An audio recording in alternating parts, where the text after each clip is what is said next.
Hi dear friends, my name is Rohit Mehra and जो मेरा topic है आज का वो है सिलोजिज्म। सिलोजिज्म बेसिकली होता क्या है, इसमें स्टेटमेंट होती है, उसके अकॉर्डिंग कंक्लूजन दिए होते हैं। स्टेटमेंट के अकॉर्डिंग हमें कंक्लूजन निकालने होते हैं। इसमें दो टाइप के कंक्लूजन स्टेटमेंट दी होती है, एक होती है पॉजिटिव, एक होती है नेगेटिव। पॉजिटिव एंड नेगेटिव, ठीक है। पॉजिटिव में देख लेते हैं हम। बेसिकली होता क्या है कि दे देते हैं आपको some A is B. Some A is B का जो डायग्राम है वो क्या बनेगा, ये मान लो ए है, ये है बी। तो जो ये एरिया यानी कि कुछ भाग ए का बी है, ठीक है। और पॉजिटिव दूसरी है कि ऑल ए इज़ बी, ये ए हो गया और ये बी हो गया, यानी कि पूरा ए का जो भाग है वो पूरा क्या है, बी है। ये हो गई हमारी पॉजिटिव स्टेटमेंट। अब होती है नेगेटिव स्टेटमेंट, क्या होती है वो देख लेते हैं। इसमें फर्स्ट है नो ए इज़ बी, यानी कि ये ए है, ये बी है, इसमें कोई रिलेशन नहीं है, यानी कि कोई भी मतलब थोड़ा सा भी पार्ट ए का वो क्या है, बी में नहीं है, ठीक है। नेगेटिव की दूसरी क्या है कि सम ए इज़ नॉट बी, यानी कि ये ए है मान लेते हैं, ये इसका थोड़ा सा ये जो पार्ट है ये बी नहीं है। यानी कि हम बेसिकली किस पे कमेंट कर सकते हैं, जो हमें गिवन है, यानी कि इसमें देखें तो इस पे कमेंट कर सकते। रिमेनिंग पार्ट के बारे में हमें कुछ नहीं पता, यानी कि हम पॉसिबिलिटी नहीं लगा सकते कि भाई इतना सा भी हो सकता है, इतना भी। वो पॉसिबिलिटी केस में होता है, ठीक है। इसमें कुछ नोट्स दे रखे हैं, वो देख लेते हैं कि क्या क्या नोट बना रखे हैं। उससे पहले हम देख लेते हैं, दो केस होते हैं, एक डेफिनाइट केस और एक पॉसिबिलिटी केस।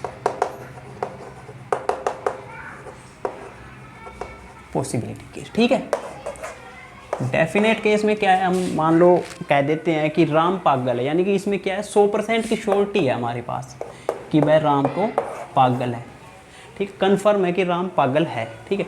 एंड दूसरा क्या है, पॉसिबिलिटी केस में क्या है 100% श्योरिटी हमारे पास नोट, यानी कि 100% श्योरिटी हमारे पास नहीं होती। इसमें कह सकते फॉर एग्जाम्पल कि हो सकता है राम पागल है, यानी कि इसमें हम पूरा नहीं बता सकते, कह नहीं सकते, ठीक है। अब कुछ मैं नोट्स लिखवा रहा हूँ तो उन्हें राइट कर लो साथ साथ, जो कि इम्पोर्टेंट है। तो इसमें फर्स्ट नोट है,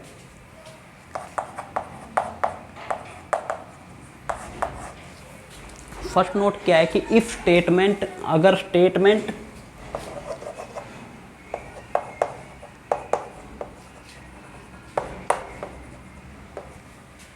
if statement is positive then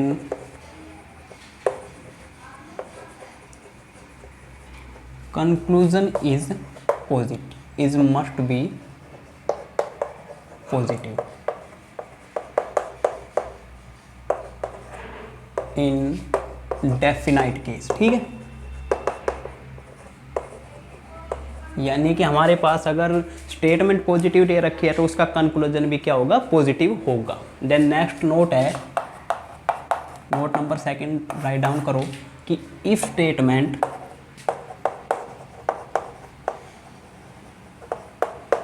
is negative then conclusion is must be negative in definite case, ठीक है। यानी कि स्टेटमेंट हमारे पास अगर नेगेटिव दे रखी तो उसका कंक्लूजन क्या होगा, नेगेटिव होगा, वो पॉजिटिव नहीं होगा। दो नोट है मेन है ये कि अगर स्टेटमेंट पॉजिटिव है तो उसका कंक्लूजन भी पॉजिटिव होगा, अगर स्टेटमेंट नेगेटिव दे रखी है तो कंक्लूजन भी उसका क्या होगा, नेगेटिव होगा।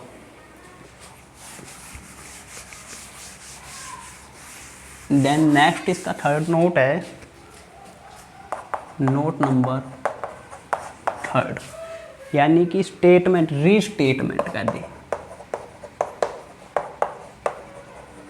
Restatement as a conclusion must B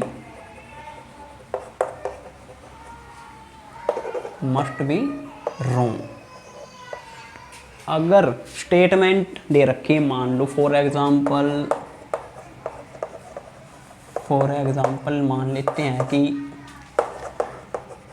some A is B, ये आपकी क्या दे रखी स्टेटमेंट, ठीक है।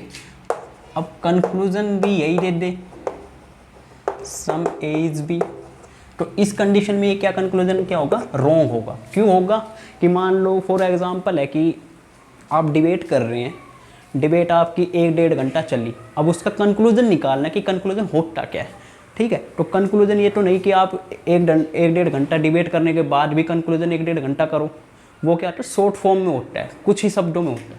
तो इसी तरह कि हम रीस्टेटमेंट हम कंक्लूजन होगा तो वो क्या होगा इस कंडीशन में रॉन्ग होगा, ठीक है।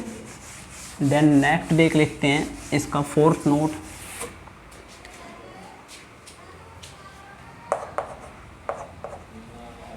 If any conclusion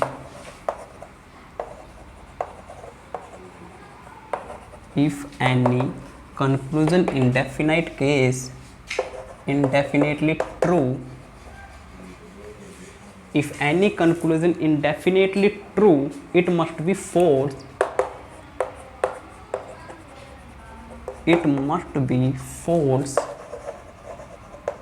in possibility case।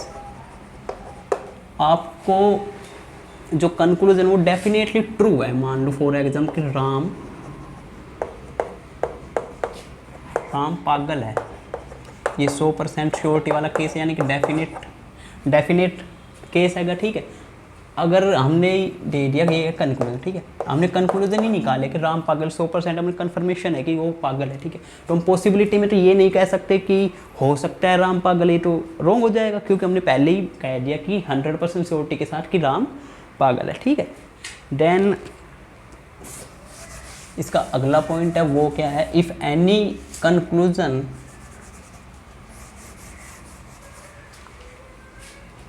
impossibility true तो it must be false in definitely case, ठीक है। डेफिनाइट केस वो ये उसका रिवर्स, ये कुछ वो बदला नहीं है इसमें, मैंने रिवर्स है इसमें कि हमारे पास जो कंक्लूजन है वो क्या है पॉसिबिलिटी केस में है, पॉसिबिलिटी केस में है कि हो सकता है राम पागल है, हो सकता है राम पागल है, ठीक है। ये हमें 100% श्योरिटी नहीं है इसमें, तो हम डेफिनेट केस में ये तो नहीं कह सकते कि डेफिनेट केस में ये नहीं कह सकते ना कि राम 100% पागल है, ठीक है।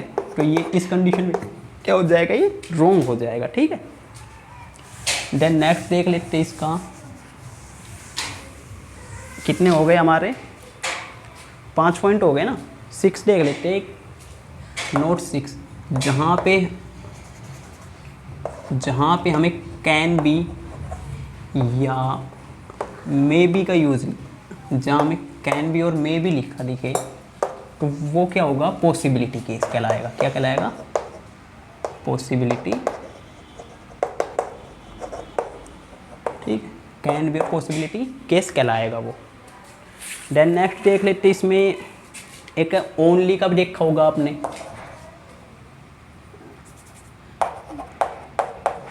Note 7, only A is B. इसका मतलब क्या होता है, ओनली ए इज बी का मतलब क्या होता है कि ऑल बी इज ए, हम इसे कह सकते हैं। इसका जो डायग्राम होगा वो क्या होगा, कुछ इस तरह से होगा, ठीक है।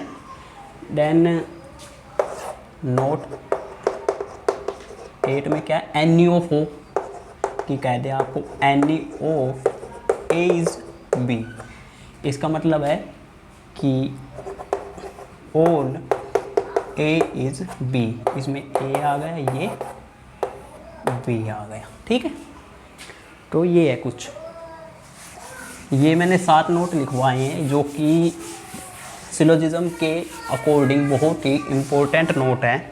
और एक लास्ट भी था कि नो ए इज बी वाला था एक, नोट 9 कि नो ए इज बी।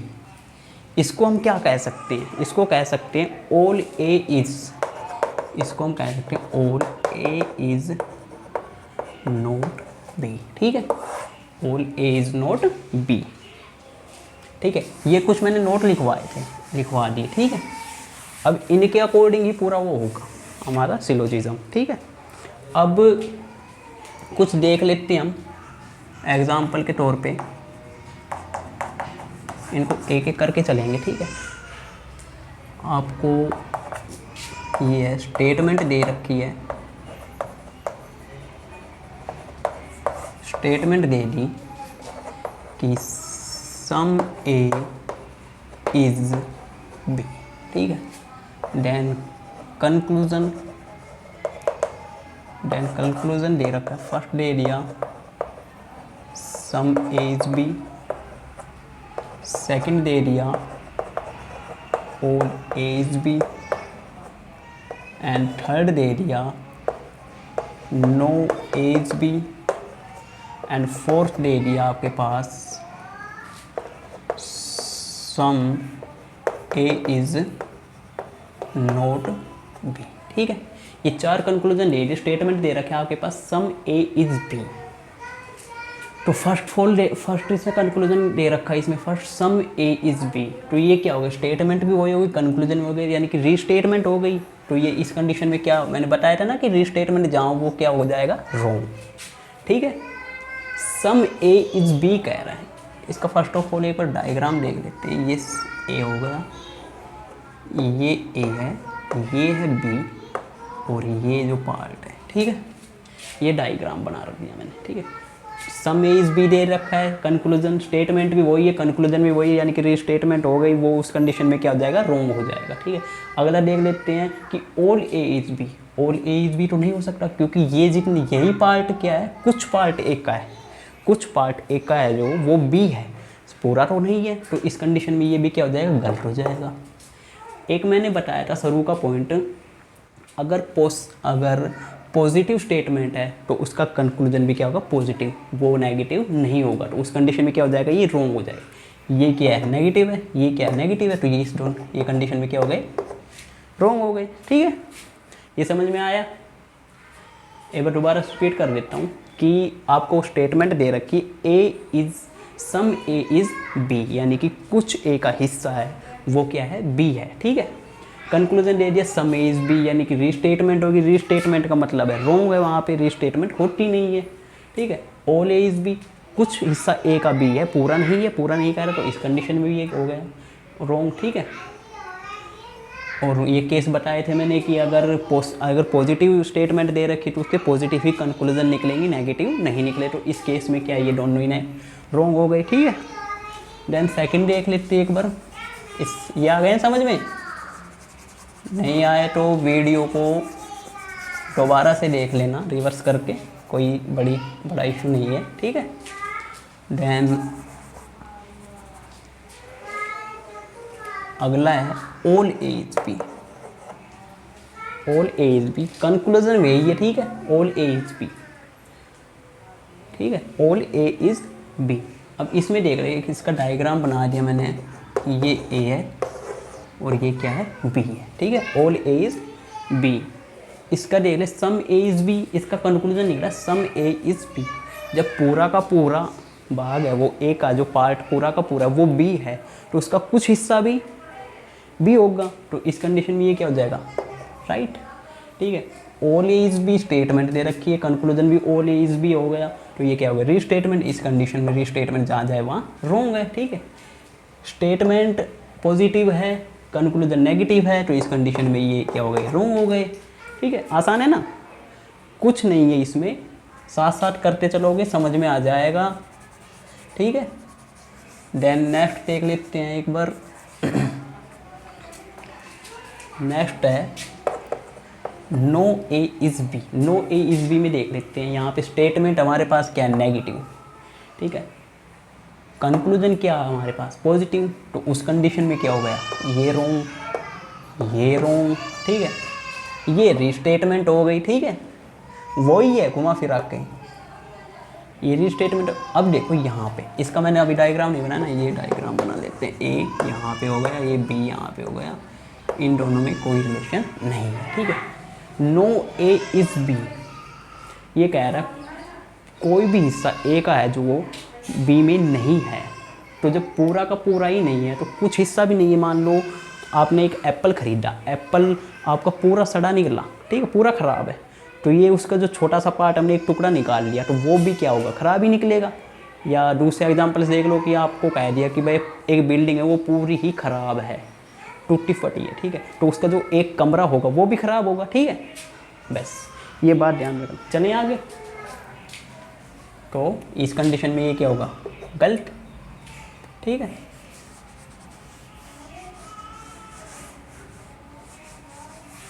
ठीक है, फोर्थ देख लेते, सम ए इज नोट बी, ठीक है। सम ए इज नोट बी दे दिया आपको स्टेटमेंट, कंक्लूजन दे रखा है सम ए इज बी, ठीक है। यहाँ पे पॉजिटिव स्टेटमेंट है, यहाँ पे नेगेटिव स्टेटमेंट है, तो पॉजिटिव उसका कंक्लूजन कभी भी नहीं निकलेगा, ये मैं बार बार बता रहा हूँ, ठीक है। यानी कि पॉजिटिव स्टेटमेंट है तो पॉजिटिव कंक्लूजन निकलेगा, नेगेटिव स्टेटमेंट है तो नेगेटिव कंक्लूजन निकलेगा, ये बात आपको ध्यान में रखनी है। रीस्टेटमेंट हमेशा रॉन्ग होती है। रीस्टेटमेंट जहाँ भी दिखे सिलोजिज्म में तो वो क्या होगा, गलत होगा, ठीक है। तो आपको इसका जो डायग्राम है वो बना लें। ये ए हो गया, ये इसका जो कुछ पार्ट है ये क्या है, बी नहीं है, ठीक है। अब ये कह दिया यहाँ पे नेगेटिव स्टेटमेंट है, कंक्लूजन इसका पॉजिटिव है, तो ये नहीं हो सकता, ये भी नहीं हो सकता, ठीक है। अब देखो सम ए इज़ नॉट बी, यानी कि ए का कुछ हिस्सा बी नहीं है, तो नो ए इज़ बी ये भी गलत होगा क्योंकि हम पॉसिबिलिटी नहीं लगा रहे, ये डेफिनेट केस है, ठीक है। पॉसिबिलिटी के केस हम आगे पढ़ेंगे, आइदर और के भी पढ़ेंगे, रिवर्स केसेस भी पढ़ेंगे। अभी तो बहुत बड़ा टॉपिक है, ये मत सोचो ये भी छोटा सा ही हो जाएगा। अभी हम बेसिक करा रहे हैं डेफिनेट केस में, जहाँ पर 100% की हमारे पास एक्यूरेसी है, ठीक है। जब हम सोच के चलते हैं बस इतना ही है या, ठीक है, वो है। तो इसमें ये क्या है, वो इसका उल्टा है कि कुछ हिस्सा जो, यानी कि एप्पल वाला एग्जाम्पल बता रहे, कुछ हिस्सा इसमें, उसका रिवर्स करो, कुछ हिस्सा इसमें ख़राब है एप्पल का, तो जो ये तो नहीं कि पूरा एप्पल ख़राब होगा भाई, वो पॉसिबिलिटी के केस में चल गया ना, तो हो सकता है वो पूरा ही एप्पल ख़राब हो, वो पॉसिबिलिटी केस। तो इस कंडीशन में भी हम इसे रॉन्ग ही मान लेंगे, ठीक है। और सम इज़ नॉट भी ये हो गया आपकी रीस्टेटमेंट, ये भी रॉन्ग है, ठीक है। आ गए समझ में, कुछ नहीं है, तीन बातों का ध्यान रखना है, कुछ नहीं है इसमें, सिलोजिज्म में कुछ नहीं है। फर्स्ट ऑफ ऑल है, जहाँ पॉजिटिव स्टेटमेंट है वहाँ पॉजिटिव ही कंक्लूजन निकलेगा, जहाँ नेगेटिव स्टेटमेंट है वहाँ नेगेटिव कंक्लूजन निकलेगा, और रीस्टेटमेंट हमेशा रॉन्ग होती है, ठीक है। अब इसके एक एग्जांपल ले लेता हूँ मैं। ये तो क्या था, मैंने एक एक करके आपको ब्रीफ में समझाया है, थोड़ा थोड़ा करके, ठीक है। एक स्टेटमेंट दे रखी है, स्टेटमेंट क्या है, all M is N, all M is N, ठीक है। देन सेकंड क्या दे रखी है इसमें, some N is O, some N is O, ठीक है। कंक्लूजन क्या निकाल रखा है इसमें, some M is O, some M is O, ठीक है। इसका डायग्राम देख लो पहले, डायग्राम क्या है, ऑल एम इज़ एन, ये एम है, ठीक है, ये एन है, ऑल एम इज़ एन हो गया। Some N is O, some N is O, यानी कि ये वाला पार्ट, ठीक है। अब हमने कंक्लूजन निकालना है, क्या है, सम एम इज़ ओ, ठीक है। ये हिस्सा एन का ओ है, ठीक है। एम के बारे में कुछ नहीं कह रहा है, भिड़ भी नहीं रहा, तो ये इस कंडीशन में क्या हो जाएगा, रोंग, आया समझ में? ठीक है, ऐसे ही है कुछ। एक बार आपने वो तो पढ़ा हो, कुछ भी कह देते, कुछ कुछ बंदर हाथी है, सभी बंदर पेड़ हैं, कुछ पेड़ बंदर नहीं है, ऐसे कुछ दे देते ना क्वेश्चन। तो एक बार ये देख लेते, बनाना वाला मैंगो वाला दे रखा है इसने। कुछ बच्चे कहते हैं सर ये तो आपने तो ए बी समझाया था, कभी ऑल ए इज बी, ये तो आया ही नहीं। तो ऐसा कुछ नहीं है, ठीक है। कई बार होता है, बच्चे कर जाते हैं। तो एक बार क्वेश्चन देख लेते हैं। ये दे रखा है इसमें, ऑल मैंगो इज बनाना। इसकी स्टेटमेंट दे रखी है, all mango is banana, all mango is banana. Second है, some mango is guava, some mango is guava, some mango is guava and no guava is potato, no guava is potato. तो ठीक है, potato, ठीक है। अब इसके conclusion दे रखे, some banana is guava, some banana is guava. First तो ये दे रखा है, ठीक है। और सेकंड दे रखा है, some mango is not potato, some mango is not potato, ठीक है। ये दे रखा आपके पास। डायग्राम बना ली, पहले इसका डायग्राम बना ले। ऑल मैंगो इज बनाना कह रहा है, यहाँ पे मैंगो हो गया, ऑल मैंगो इज बनाना, ठीक है। सम मैंगो इज गुआवा कह रहे, some mango is guava, no guava is potato. ये आपका डायग्राम बन गया। आपको कंक्लूजन निकालना है कि some banana is guava, some banana is guava है भाई, ये मैंगो का पार्ट है। ये मैंगो क्या बनाना भी है, ठीक है। पूरी जो मैंगो है, सभी मैंगो को क्या बनाना है। तो क्या है, कुछ मैंगो गुआवा भी हो सकती हैं, ठीक है। कुछ मैंगो गुआवा है, कुछ मैंगो गुआवा है, तो कुछ बनाना गुआवा हो सकते हैं, होंगे, ठीक है। ये दे रखा नहीं, ये बढ़ रहा है, ये याद रखना, ठीक है। अगला है, some mango is not potato. Mango कहाँ है, पोटैटो कहाँ है, कोई रिलेशन ही नहीं है। तो ये सही है ये भी, ठीक है। आया समझ में? कुछ नहीं है बेसिकली, आपको वही बातें 3 चीज़ें याद रखनी पड़ेगी कि भाई होता क्या है बेसिकली, कि जहाँ पॉजिटिव स्टेटमेंट दे रखी है तो उसका कंक्लूजन भी पॉजिटिव ही निकलेगा। नेगेटिव स्टेटमेंट है, वहाँ पे कंक्लूजन नेगेटिव निकलेगा। री स्टेटमेंट आए तो वो रॉन्ग होता है, ठीक है। यही है बेसिकली। आज के लिए इतना ही काफ़ी है ना। ओके, बाय बाय, टाटा, सी यू। पढ़ के आना दोस्तों, और अच्छा लगे कि लगे सर ने कुछ आज कराया है तो लाइक करें, शेयर करें, कमेंट करें, सब्सक्राइब करें। Thank you.